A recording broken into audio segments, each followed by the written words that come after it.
ಮಕ್ಕಳಿಗೆ ಚಾಕೊಲೇಟ್ ಕೊಡೋ ಪೋಷಕರೇ ಈ ಸ್ಟೋರಿನ ನೀವು ನೋಡಿ. ಆಮದು ಮಾಡಿಕೊಂಡ ಚಾಕೊಲೇಟುಗಳಲ್ಲಿ ಆಲ್ಕೋಹಾಲ್ ಅಂಶ ಪತ್ತೆ ಆಗಿರೋ ಚಾಕೊಲೇಟ್ಗಳಲ್ಲಿ ಆಲ್ಕೋಹಾಲ್ ಇರುವ ಬಗ್ಗೆ ಇದೀಗ ಕಳವಳ ವ್ಯಕ್ತಪಡಿಸಲಾಗ್ತಾ ಇದೆ. ಚಾಕೊಲೇಟ್ಗಳ ಮಾದರಿ ಸಂಗ್ರಹಕ್ಕೆ ಇದೀಗ FDA ಮುಂದಾಗ್ತಾ ಇದೆ. ಲೇಬಲ್ಗಳಲ್ಲಿ ಆಲ್ಕೋಹಾಲ್ ಅಂಶದ ಬಗ್ಗೆಯೂ ಕೂಡ ಉಲ್ಲೇಖಿಸ್ತಾ ಇಲ್ಲ, ತಿಳಿಸ್ತಾ ಇದೆ.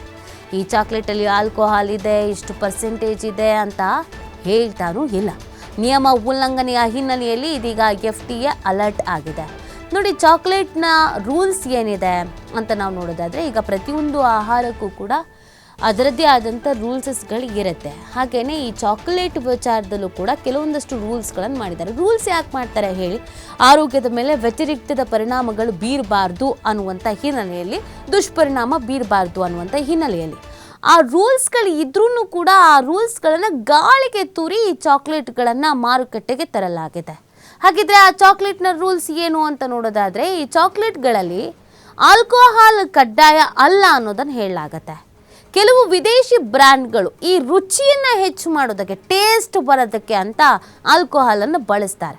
ಫೈನ್, ಬಟ್ ಎಷ್ಟು ಪರ್ಸೆಂಟೇಜ್ ಆಲ್ಕೋಹಾಲನ್ನು ಬಳಸಬೇಕು ಅನ್ನೋದು ಕೂಡ ಇದೆ.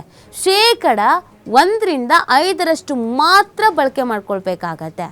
ಆಹಾರ ಸುರಕ್ಷತಾ ನಿಯಮಗಳ ಪ್ರಕಾರ ಆಲ್ಕೋಹಾಲ್ ಅಂಶದ ಇರುವಿಕೆಯನ್ನು ನಮೂದಿಸಬೇಕು. ಒಂದು ವೇಳೆ ಆ ಚಾಕ್ಲೇಟ್ಗಳಲ್ಲಿ ಆಲ್ಕೋಹಾಲನ್ನು ಬಳಕೆ ಮಾಡಿಕೊಂಡಿದ್ದಾರೆ ಅನ್ನೋದೇ ಆಗಿದ್ದಲ್ಲಿ ಅದನ್ನು ಚಾಕ್ಲೇಟ್ನ ರ್ಯಾಪರ್ಸ್ಗಳ ಮೇಲೆ ಹಾಕಬೇಕು.